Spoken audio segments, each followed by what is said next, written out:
afternoon. My name is Beth Chappell. I'm the president and CEO of the Detroit Economic Club, and what a pleasure it is to welcome you to this meeting of the Detroit Economic Club.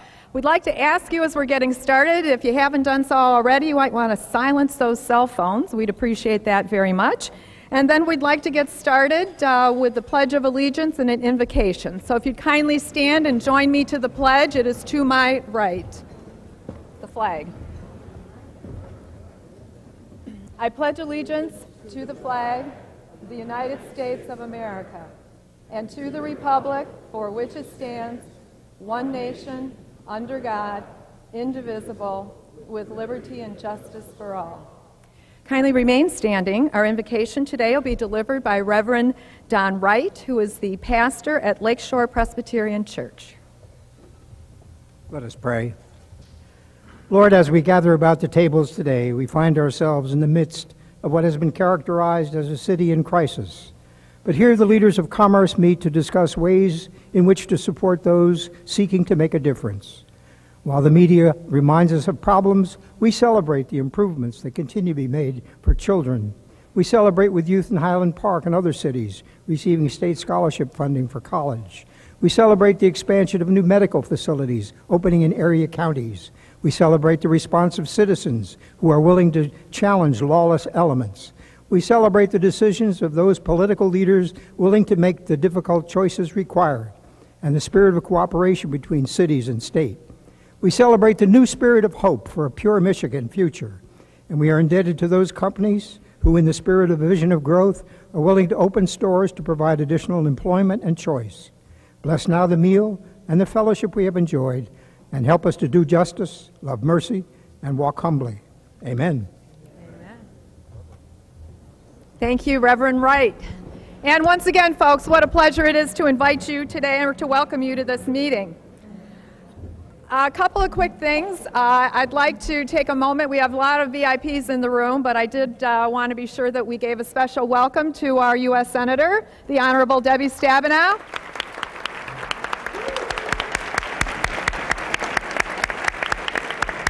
And you'll hear from her in just a minute. Also, for those of you that may be new to the Detroit Economic Club or attending your first meeting, one of the really cool things we do here, at least I think so, is we've got a terrific student program. And thanks to the wonderful people behind these great companies called our sponsors, please do check out these logos. They're so beautiful. Anyway, very seriously, our sponsors are the people that make it possible for us to be here, literally. And they also make it possible for high school and or college students to join us at every one of our Detroit Economic Club meetings.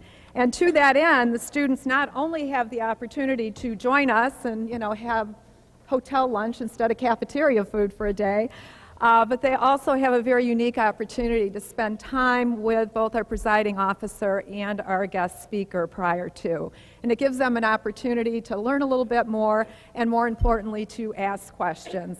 So I'd like to take a moment and be sure to welcome our students and thank the wonderful folks who made it possible. Sterling Heights High School students are here today, compliments of Florine Mark and the Weight Watchers group. Sheila Maitre and Julie Gust and the great people at Talmer Bank and Trust are sponsoring students today from Cranbrook. U of M Dearborn are here thanks to the UHY advisors. Dan Patterson, thank you so much for your support. Pam Icabelli and the folks at Huntington Bank, thank you for sponsoring students from L'Anse Creuse Public Schools, the Pankow Center. DeVry University students are here with us today, thanks to Kimberly Jackson and the great folks at DRS Services. So folks, I just ask you to welcome our students, and thanks to the folks who make it possible. Thank you.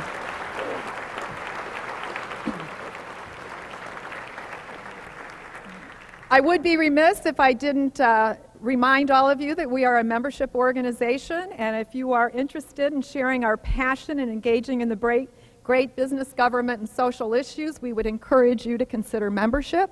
Econclub.org is where you can find out more information, or one of our staff folks would be delighted to chat with you if you're so inclined after this meeting is over. So thanks for your consideration.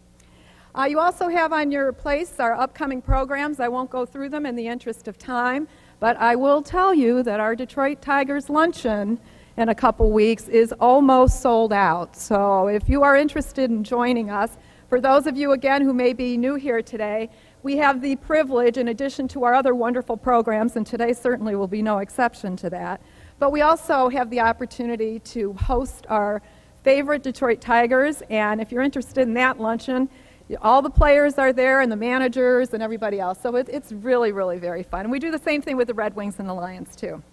Okay, so with that, we're going to get this show on the road. Oh, one more thing. Two more things. We have a Q&A component of our program. There are blue cards on your tables.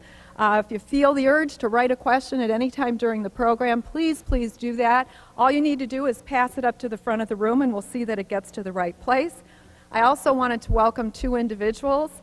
Red Elk Banks is the Executive Operations Coordinator of the Midwest for Whole Foods. He lives in Ann Arbor. You might want to get to know him.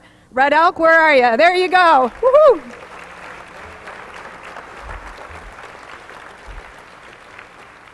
And Red Elk's boss is here too, who is the regional president of the Midwest region. So Michael Bashaw, are you over there too? I know, there you are. There's Michael. And now to the woman who needs no introduction.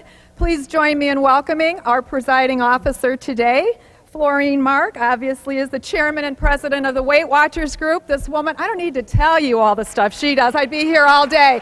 Florine Mark.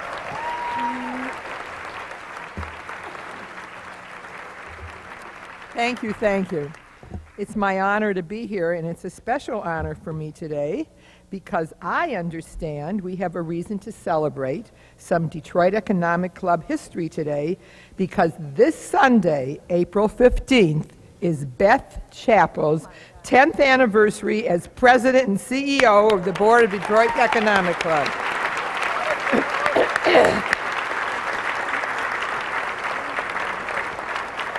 On behalf of my fellow board members, DEC members, and DEC staff, again, please join me in applause for Beth's outstanding work and commitment to the DEC and the region.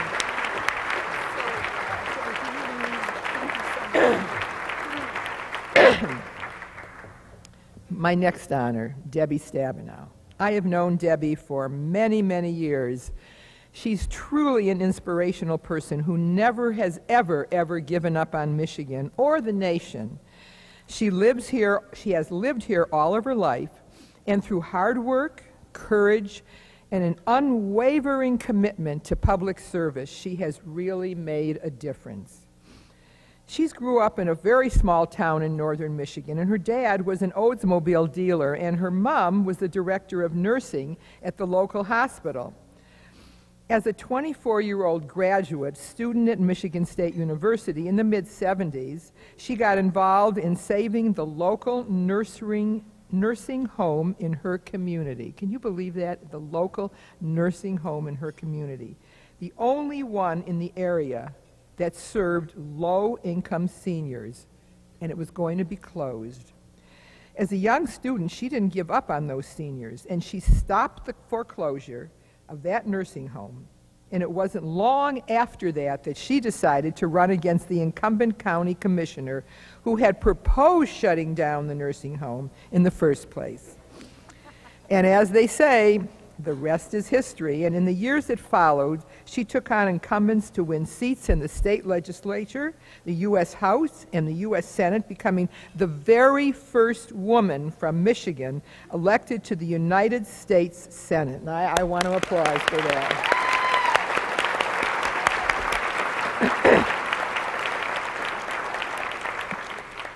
I know her as someone who has earned the respect of business leaders for her expertise, her willingness to listen, and her ability to get things done no matter how long or how hard it is. One of my favorite stories about Debbie goes back to 2008, when she was fighting on the Senate floor late into the night for our local auto companies. Just before midnight, the first vote to loan money to those companies went down. And thanks in part, it went down to Senator from Alabama, Richard Shelby, who led the opposition. She said she wanted to strangle him. But instead, She went up to him and said, "You better not show up in Detroit at the metropolitan Detroit area airport because there will be wanted posters for you." Everyone here knows that Debbie is a fierce advocate for people and groups she believes in. And soon, Richard Shelby discovered that too. Debbie kept fighting for 3 months until the loans were finally approved. And look how good everything turned out. Debbie, thank you.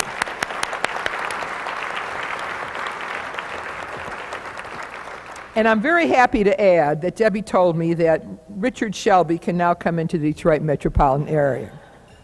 As the chairwoman of the Senate Agricultural Committee, she is bringing national attention to one of Michigan's fastest growing industries. She's leading the effort to increase access to locally grown, nutritious food here in Michigan,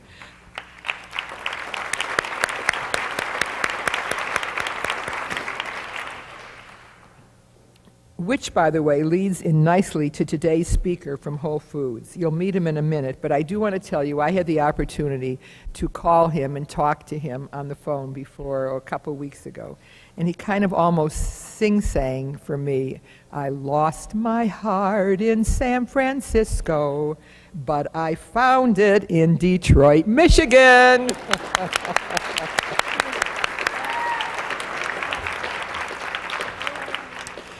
Debbie is a powerful champion for Michigan, but she's also a great friend to me, and she's a fantastic inspiration, and she's a truly beautiful person inside and out.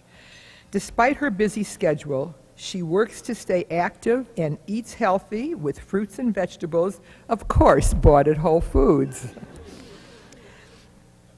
I'm so honored to introduce the honorable, most fantastic, most dedicated, most passionate senator who's working hard to really make life better for us in Michigan and for the whole nation. Our most fantastic, most beautiful Senator Debbie Stabenow.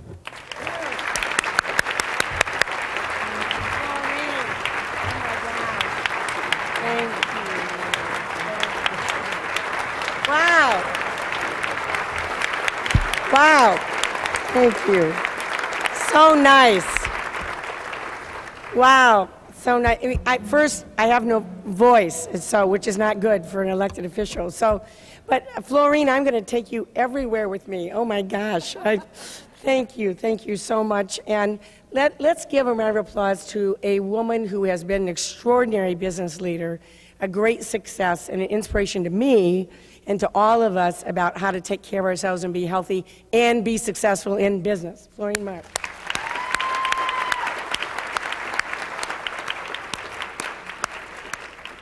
And Beth, wow. I mean, nobody runs, and Walter, you know this now, nobody runs an event like Beth Chapel. And 10 years, we are so lucky that she has been here, and I hope we're going to get 10 more, Beth.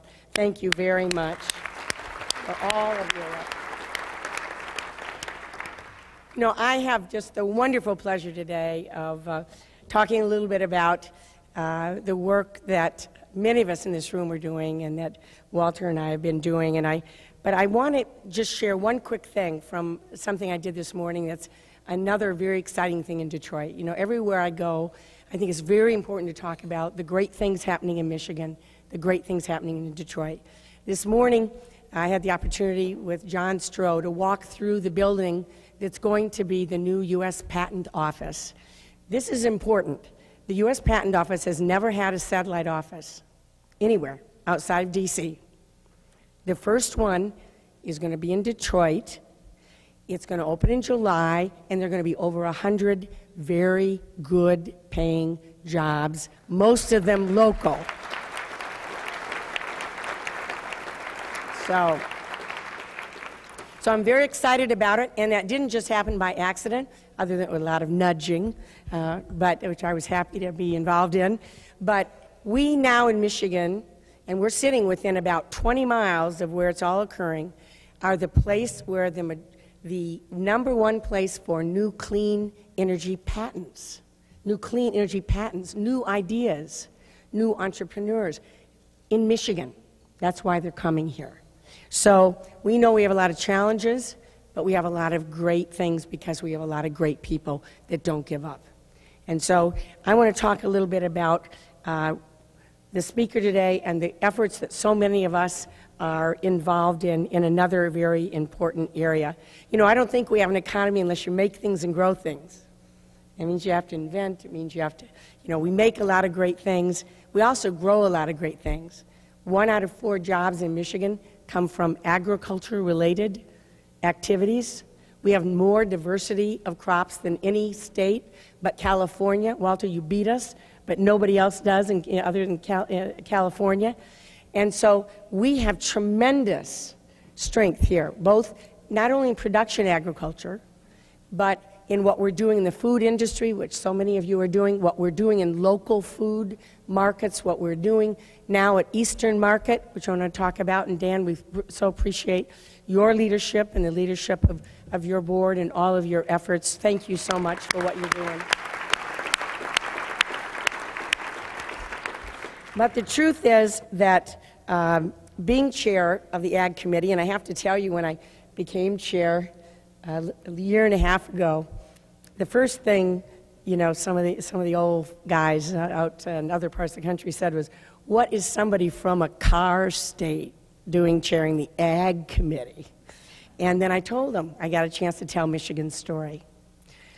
The other thing that's been important to me is to find ways from the Agriculture Committee, which does, as you can imagine, the majority of the work in rural communities, to find a way where I could come in and support Detroit and help create jobs through that hat that I'm wearing. And I decided that Eastern Market was the great place to do that, not only because they're doing wonderful things and have a creative vision for the future, but it was a way for me to be able to help leverage the great entrepreneurial spirits and the ability for local entrepreneurs to create new food products, to be able to get support to do that, and to create jobs. And so that's been a top priority for me on the committee, is to be supporting our local food efforts as well as our farmers markets broadly and all of the other great work that we're doing. Orrin, we appreciate Orrin Hesterman and the Fair Food Group, everybody who's involved here in all of the important efforts that are going on. But when I first called up and talked to George Jackson, who's the chair of the board, I said, I want to help Detroit, I want to help Eastern Market. And he said, well, you know what? Walter, Robb, and Whole Foods are looking at Detroit. And I said, really? Well, let's see what we can do about that. They need to be in Detroit. And so I had got his phone number, called up and said, Walter, just want to let you know, you need to be in Detroit. And we had a wonderful conversation. Of course, he was already thinking about Detroit, but I gave it my best sales pitch. And then I also said to him, because one of my things has been the fact that we don't have good signage for Eastern Market, by the way. And if anybody here who can change that, I mean, we need to have people be able to find it more easily. And so I said to Walter, you don't happen to have a foundation, do you? And he said, well, no, we don't, but what are you talking about? And I said, well, you know, I went on my thing about the fact that we need better signage. And he himself contributed money for banners that are alongside Eastern Market. There are beautiful banners outside there right now. He personally, before even deciding to come in, said to me, I want to help.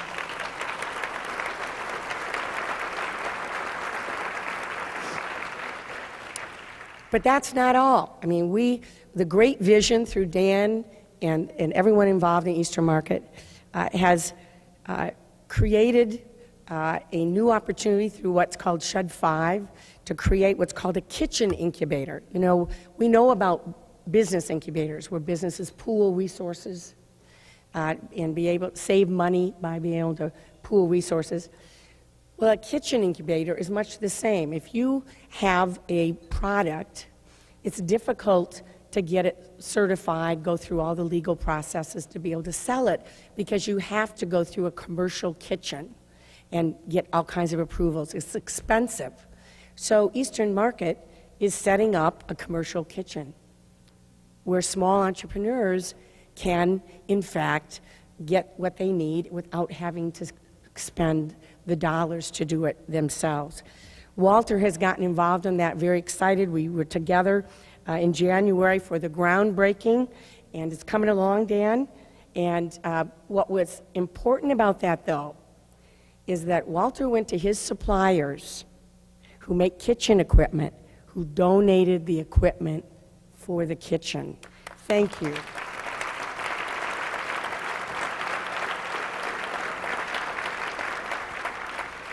So now on to the groundbreaking, the opening in May, which I'm so looking forward to on May 14th.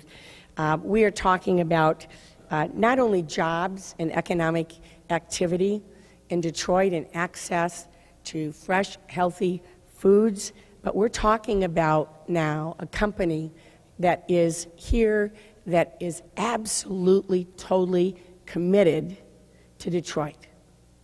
It's part of the wonderful things happening in Detroit. I tell people all the time, you know what is different and why we're going to come roaring back? CEOs are running towards Detroit rather than away from Detroit. And this is one business that is doing that. Now, the other thing that Walter said is that when we first met, he talked about how he brings in local foods. I'm sure he's going to talk about that. And I just have to recognize one person today who I didn't realize was going to be here. But the first thing I said on foods, and last time I saw Walter, I brought him a bag with local salsa and jams. I keep bringing him Michigan products and say, you ought to have this in the store, you ought to have this in the store. But the first thing that I did, and I'm a big Tigers fan, and they're going to go all the way this year. No question. But, if you sit in a certain section, to the left of the home plate, if folks know what I'm talking about, you can buy hot dogs from a great guy who sings as he does that. Charlie, where's Charlie? Where's Charlie? He was here earlier. Charlie, stand up. Oh, Charlie, down at the end. Okay.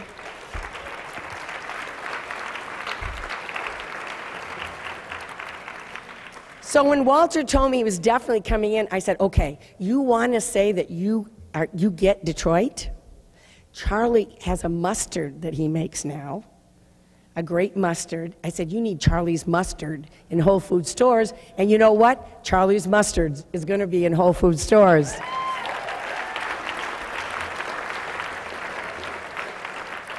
So we are excited. Let me talk to you a little bit about a wonderful guy who's become a wonderful friend.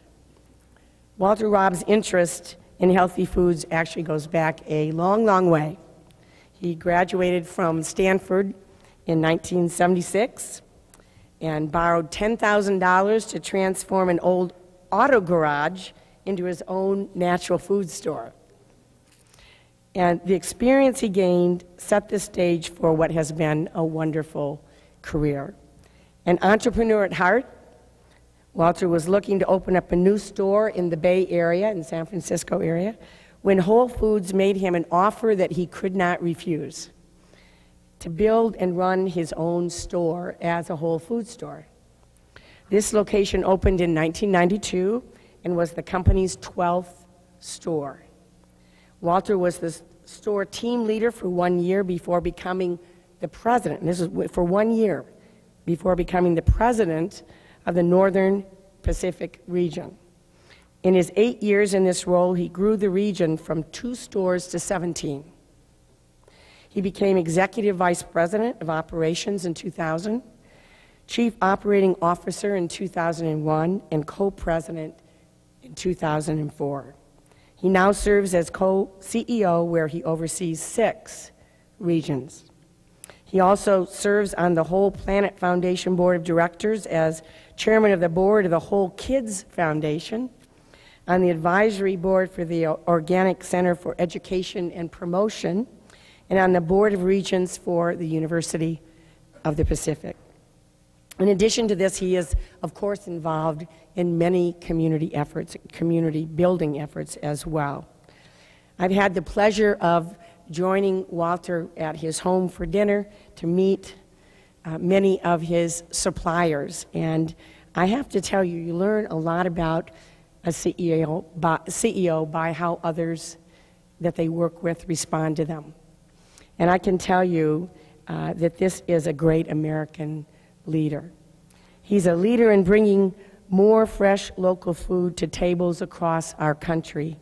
He is really making a difference, and I believe will be a central part as we come roaring back in this great city. Please welcome Walter Robb. Thank you very much. Very kind of you. Thank you. Thank you very much. Thank you. Thank you, everybody. I'm going to wander out here a little bit just because I'm a little bit different. So you knew that already, though, right? So thank you very much for coming today. Thank you so much on behalf of all of our Whole Foods team. We have 10 or 11 of us today here, and we're really excited to be honored to be at the Detroit Economic Club. 77 years. Can you all hear me okay? 77 years of tradition of citizen engagement and dialogue on issues. It's at the heart of the democracy, and there's a lot of that going on here. It's really fabulous. And Mark Davidoff, when I talked to him the other day, said that we're committed to being overcommitted. That's a good thing, right? That's what you're doing here, being overcommitted. That's how community gets built. So, if you look, I did bring a few slides today. Can you all see there? Okay, I'm just gonna. I just want to start out by acknowledging the senator because. You know, she is a Michigan State alum, but she's all Michigan now. She's all in for Michigan, and I can confirm that she's been encouraging us from the very start to come here and participate. And not only in terms of the store, but at lunch. It's like she said, I leave lunch with bags of cherries and brochures and all sorts of stuff like that. And I looked like the original bag man going through the airport last time. And I said, the TSA, and they said, well, blame it on the senator because she's getting all this stuff like. But thank you, Senator, for so much support over these last years. Really appreciate it. Also want to acknowledge George Jackson and Olga Stella. I think Olga's here today. You here, Olga? Can you stand up? We got a little photo. This is our just on the last 2 years been in the adventure. Olga and George have done a fantastic job. Yeah. Represent your city so incredibly well, and there you all know this building, one of the stunning buildings downtown Detroit. And so in any case, I also want to recognize Don Snyder from the state of Michigan. I don't think Don is here today, and also Sue Mosey from Midtown Detroit. As Sue is here, I'm going to say more about Sue in a moment, but Sue is one of the most powerful entrepreneur, business people, community organizers I've met in all my travels, an incredible representative for Detroit. So. Anyways, we are building a 21,000 square foot store at the corner of John R. and Mack. There is the site right now, and that's why we're here today, because some people are wondering why we're doing that. Maybe some of you are wondering why we're doing that. Certainly the media, the conversation in the media and also in the investment community is why are we doing this. I'm going to tell you that we're here doing it because we believe it's the right thing to do, and I'm here to affirm that we're going to do it, and that we're not only that, but really excited to do it. And I'm personally all in on this thing and very excited to do it. I know our team feels the same way. And so there's a story, I think, being written here in Detroit right now, and we're really happy to be part of it. You know, this is the sort of thing that happens, right? The Wall Street Journal talks about us and a business plan going off the rails. They talk about all of you as scruffy, and they talk about us as swanky. Well, Scruffy's going to meet Swanky, and we'll see if something good doesn't come out. And it's, you know, and this is a more positive piece about really what's trying to happen. You know, the thing is, there's absolutely incredible things going on in your city. And I'm probably going to show you some things that you maybe did know, some you didn't know, but I just, as somebody coming in for the last couple of years, I want to share them with you because they're pretty incredible. So, this is where it all started on an early cold January day in 2010. Where we want to acknowledge Secretary Vilsack from the USDA, who also really encouraged us to come see Detroit. I'd been sharing my concern about healthy food access and underserved communities, and he mentioned this would be a good place to come. So we started out with a person named Margaret Gary, who now works for Orrin, who we went into the state building. We pulled up to this building. I said, oh my God, this is a beautiful building, right? But then we went inside, and there was no one there. We went down halls and halls. I thought it was on the set of Mad Men or something like that, right? But we found somebody at the end of the office down there, and we had a nice visit. And then we went out and got on the bus. And first place we went by was the Rouge, you know. And I'm showing you this image just because this is what I saw that day. What I saw that day was the Rouge, which is obviously an incredible symbol of industrial innovation and creativity and the role of capital. I mean, the vision that Henry Ford had to build that thing, 15 million square feet of factory ahead of its time, and yet also the sort of thing in the front of how time waits for no one, and industry has to continue to grow and innovate, and that's in fact what you're trying to do in the city right now, and all that sort of evoked from the image for me. And in fact, we drove then next to the Southwest Detroit neighborhood, and Victoria Katansky was our tourer, and her grandfather and her uncle, it's her uncle that's in the sailor suit there, they all work for Ford, and she told me the story about how the families came to work at the Rouge, right? And so the neighborhoods were populated, and I thought to myself, so here we have the ingenuity of capital, you know, the innovation of Henry Ford. We now have the work of the workers, the teamwork that comes with and the families moving to Detroit to make that all possible. You simply can't build a business without both, right? And so she told a story about her family, and that meant a lot to me. And then, of course, this is the Diego Rivera mural, which I've always liked. It's called Detroit Industry at the DIA, which, by the way, Rivera thought was his finest work in his whole career. He painted these in 32 and 33, and I think it really captures, again, the spirit of progress, the spirit of cooperation, which I think everybody's trying to find now to bring the city forward. And then we went deeper into the neighborhoods and spent some time talking with a lot of different people, asking a lot of questions. And somebody gave me this book from Grace Boggs, which is called The New American Revolution. And she, of course, I mean, you have a lot of people in your neighborhoods who have an incredible spirit and desire for this city. I've never seen anything like it. A determination, a resiliency, a stick-to-itness to make this happen. And I loved her book, and I loved this thing. It wasn't a lot of kvetching about what wasn't happening. It was a very positive statement about how do we re-spirit this city. It was very constructive. And so as we sat together for our first meeting, and Dan Carmody hosted us at the Eastern Market with some folks from the different community, I thought of the importance of the capital, the importance of the workers, the team, the importance of the spirit of activists that we could bring to this project. And there we were, there's Michael standing, and we came and we asked a lot of questions like, what do you think about Whole Foods coming? You know, what do you think about your city? Trying to learn a little bit about how it all was put together. And we landed in Midtown, no small part due to Sue Mosey, who is relentless, and look at what she's accomplished with that group over the last number of years. So we landed in Midtown, and here was the pitch that Olga gave us on Detroit, just so you can see what your tax dollars are getting you, right, Olga? This was one of her, this is what she said to us, and about Detroiters being underserved. No one likes the term food desert, by the way. That's kind of a, Detroit is not a food desert. Detroit has so much going on, but it is true that the analysis shows there's about $200 million plus of grocery dollars leaving the city to go out to the burbs to do the grocery shopping. That is true, and there's the stats there. It's also true that in Detroit you have the lowest per square foot density for grocery stores, comparable only to Washington, D.C. and New Orleans, Louisiana. You're at 2.25 versus a national average of 3, which sort of suggests there's 580,000 square feet of grocery that could still be built to serve Detroit as it sits right now. Also obviously found out, and some of you know these statistics, that 92% of federal food dollars come through what's so-called convenience stores in Detroit, only 8% through full-fledged supermarkets.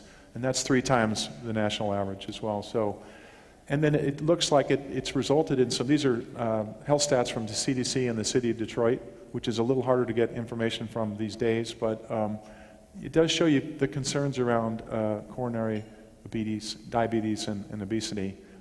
Some suggestion that the lack of access to fresh food and healthy food is directly linked to these outcomes, which obviously we want to change in terms of the potential of human lives. So what we did found also was that you have 90 businesses that have been in Midtown for over 10 years. 90 businesses that have been there over 10 years.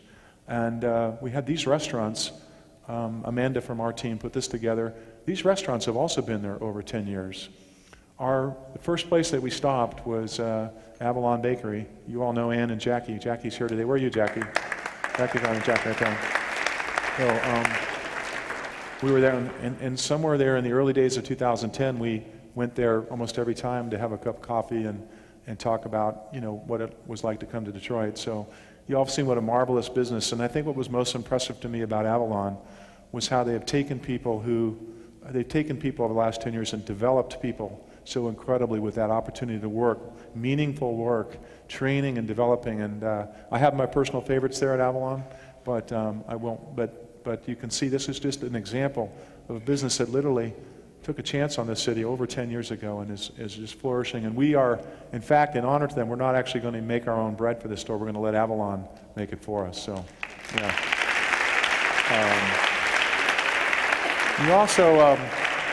You also got an incredible amount of NGOs. In fact, I think Scott Allen Davis told me you have 120 of them in Detroit. There's a lot of people running around trying to support entrepreneurship in this city.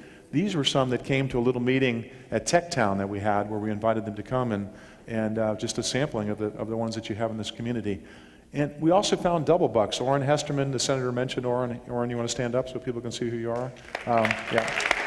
Orrin, this is a leading program. There's no other program like this in the nation that I'm aware of that he created at Fair Food, which is called Double Up Bucks, where essentially if you use the federal assistance for produce, you buy Michigan produce, you get a multiplier on that, so you get an additional amount of dollars to spend on produce. And look at his results in just 2 years, and you can just see the amount of dollars that are moving through this program, suggesting that when people have access to the food, they will buy it. That's exactly what it says. And there's the results, and I think they're doing some incredible work at Fair Food. So we're really excited about that. And Eastern Market, Dan is here and his team, Randall. Listen, guys, this is one of the unmistakable gems in the entire country right here in Midtown Detroit.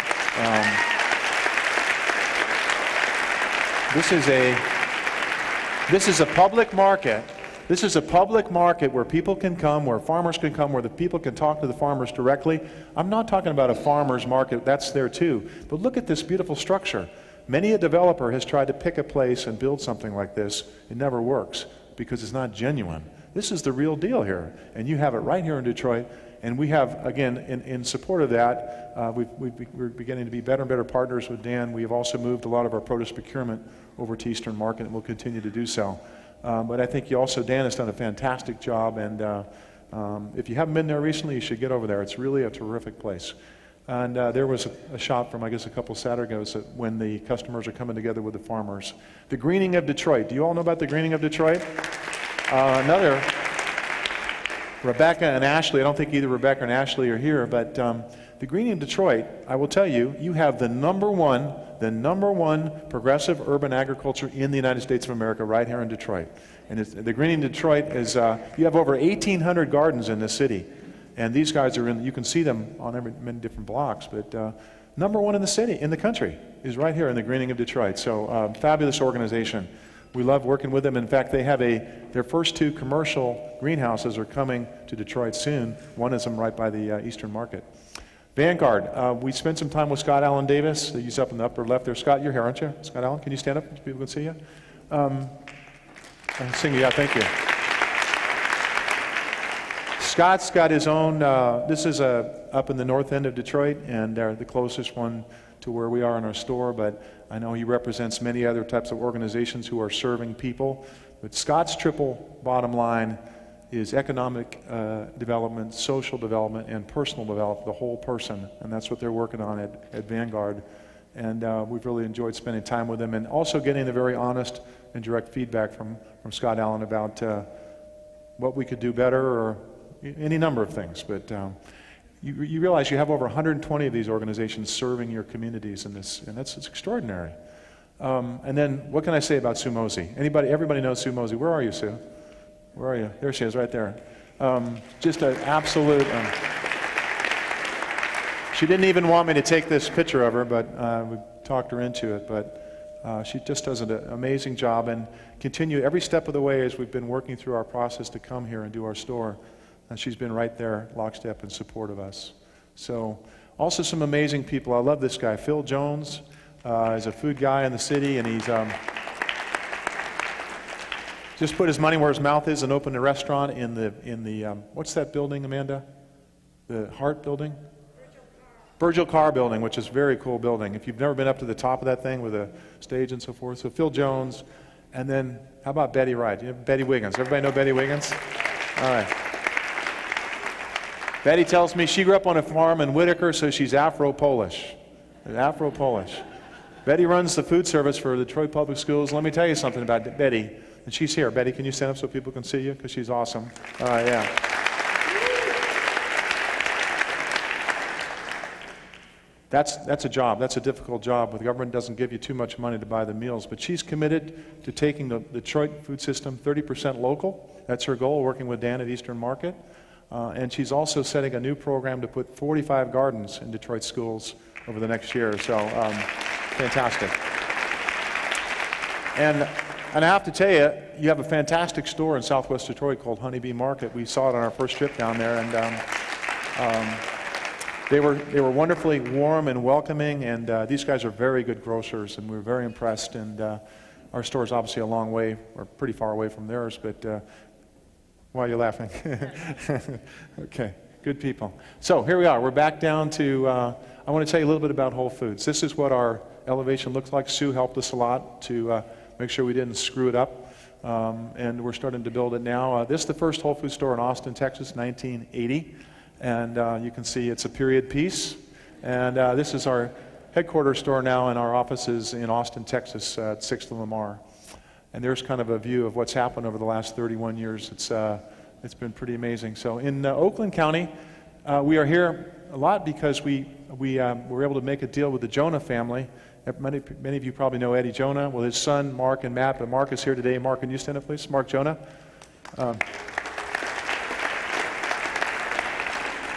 Love going to the Wings games with Mark. So hope we can still do that sometime. Okay. So just a couple shots. If you haven't seen our stores, here they are.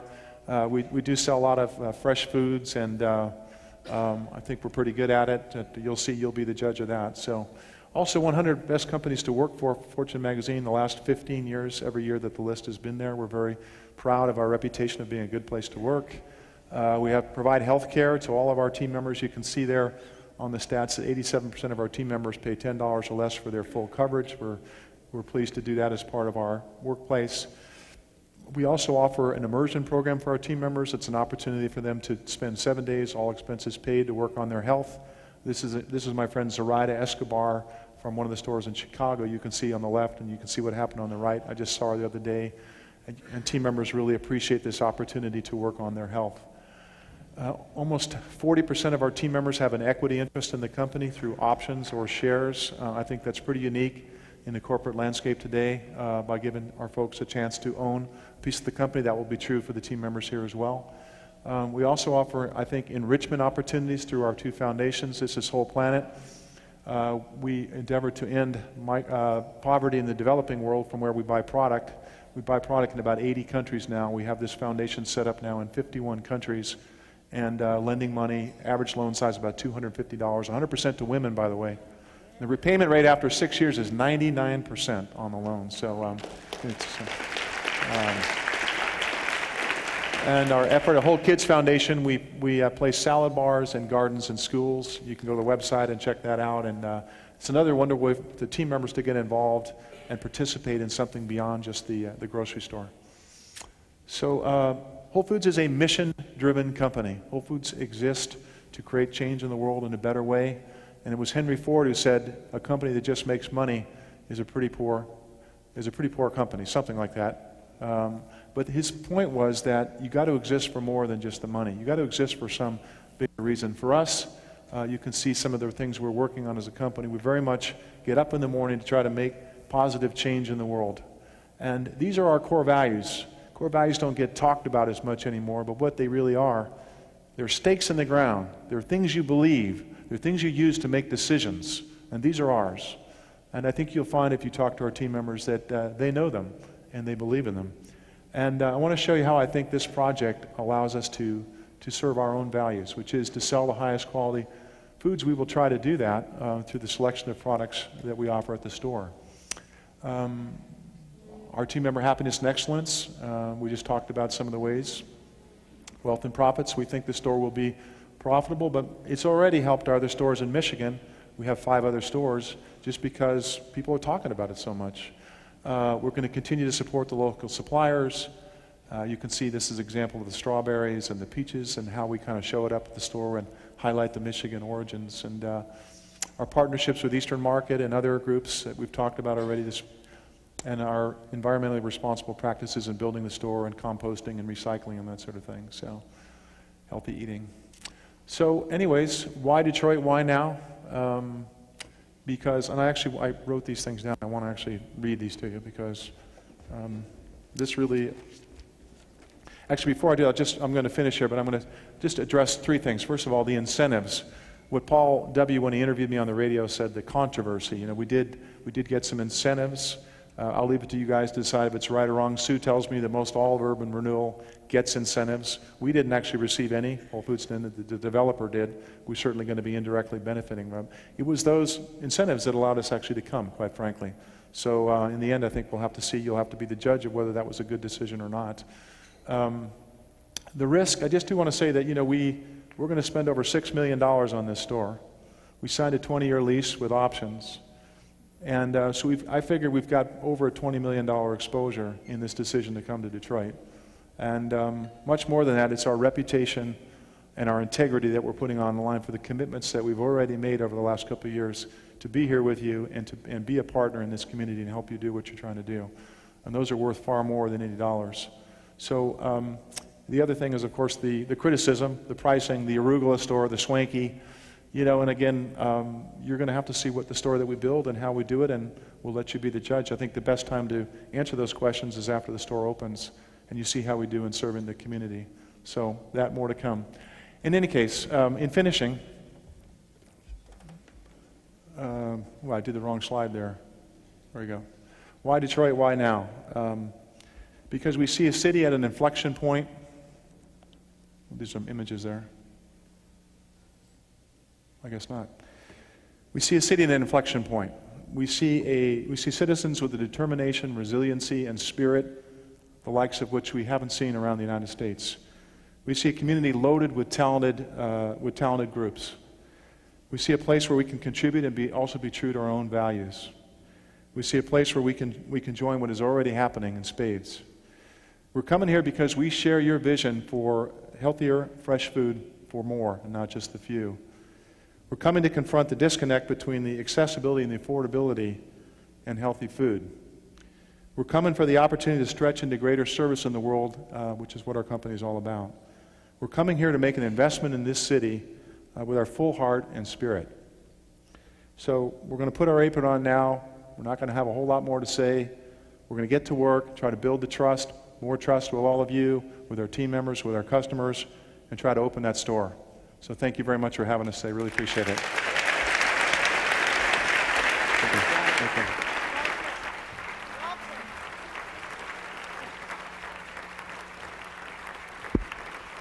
you. Well, obviously, we are so excited and thrilled about it, and I've got 10,000 questions for you, Walter, but I will ask what I can in the time allotted, and I'll give you the rest of these because I think that there's something that you should have, okay? I had several questions about this, and this one was from a student from Cranbrook who wrote, Whole Foods is a company that I feel good buying from, but sometimes my wallet complains. And to another question, add on to that, an organic foods market recently opened and went out of business 3 months on Woodward. Detroit is populated with such poverty. How will the citizens of Detroit, not passerbys, but the citizens, benefit from a market as expensive as Whole Foods? Yeah. Well, drawn and quartered, right?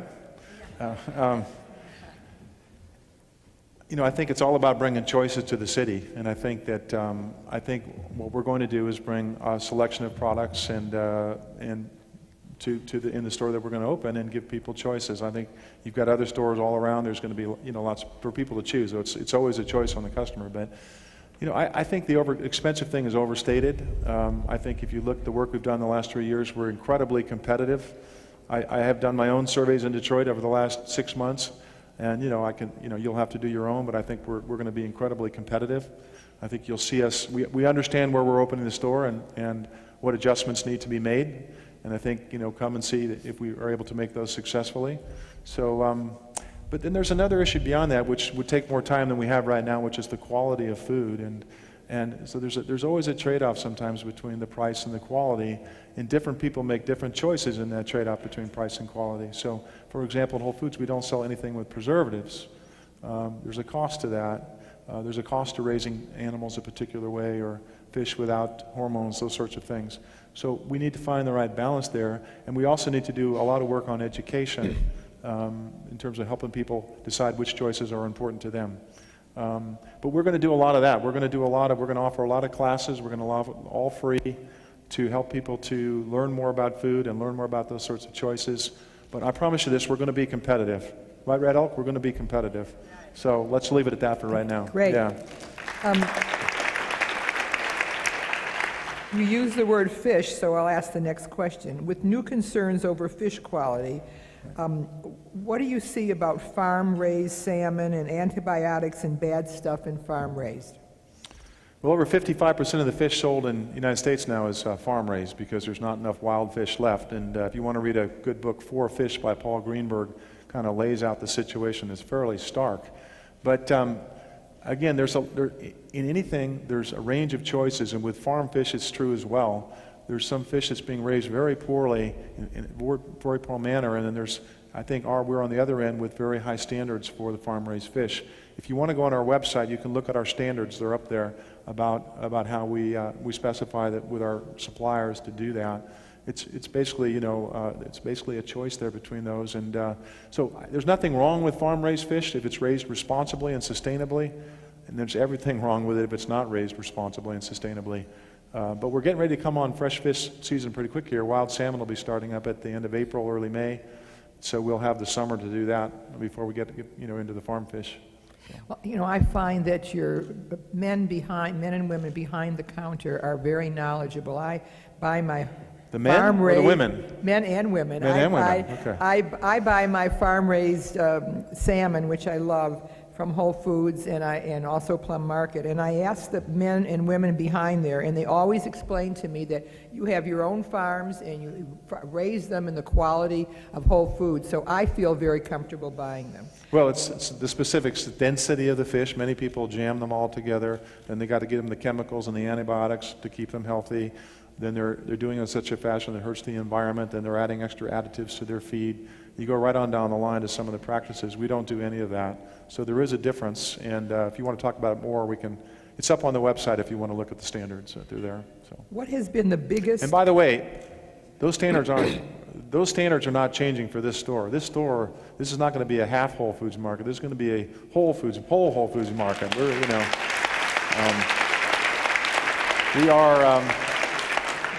We're bringing our A game here. We're going to give it our very best shot to serve this community. You're not going to get anything less than our very best. Well, I wish I could ask all of them, but Beth tells me I have only one more question. So she told you she was going to tell you that. Right. I always listen to my leader. This is a very personal question. I love it. What has been the biggest compromise you have made regarding your personal philosophy for healthy living in making Whole Foods as successful as it has been? Yeah. I think the biggest compromise really was in the go-go years, 05, 06, 07, when you remember everything was working, everything you touched worked, and I think we pushed the company to grow very, very quickly, opened a number of stores, and I think therein was the compromise. You can look back on it after the downturn when the bottom dropped out, you can see we went too far too fast, and we lost our soul a little bit. And I regret that. I regret that because there was an impact on team members, and there was an impact in some cases. It was, you get caught up in that growth for growth's sake, and I think we learned our lessons from the downturn, and we won't make that mistake again. But you heard many business people talk to you about the challenge of that time, and I think it was just remembering why you're in business, particularly for us. Why are we in business? To bring healthy, fresh, natural foods to the world. That's what we're here to do. It's not about having 10,000 stores or being the biggest grocer.